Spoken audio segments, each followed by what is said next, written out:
من غير سفائلة وقلة أدب هعرف ازاي احرجك. واستفان بيحب السفائلة واحنا بنختار السكك. مش هرحمك، مش هقول اسمك، مش هشارك، بس هخلي فنك يقول ان سبوكش بيتعبك، ان سبوكش بيتعبك. بس انسوا اللي فات، هاتوا البيت تحت رجلي. لما الدكر يوصل لازم اللي زيك يطلع يجري. فالفجر ان العلق يقف ببجاحة عين. بكومنت على بوست عرفت اقعدك على حجري. لقيت بتاعك كبيرة قوي. انا لحمي مر وانت لحمك لسه طري. اما الانصاص قامت والقوالب نامت.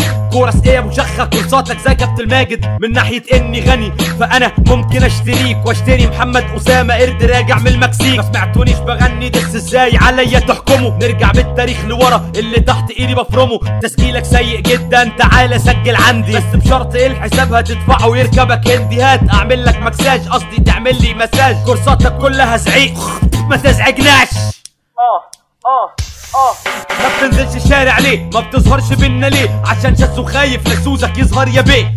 ما بفهمش منك حاجة لولا فيديو زلاركس. ودموعك هتفضل تنزل وانا همسحها بكلانكس. ها مين فينا الممحون؟ هزيد الطعون طعون. كورساتك اللي بتعملها تنفع تترسمش بستون. يا شبيه حزلقوم يا برتقالي اللون. بلاش تتحدى واحد ما تعرفش مين يكون. كلامك كله كان عبارة عن انك انت فاشل يا حكاك. انت اقل من عينك انت تنزل لي بات الفهم. وجودك في الساحة ادالك مساحة انك تحتك بينا. انا السكس باك بعينها وانت المرة التخينة.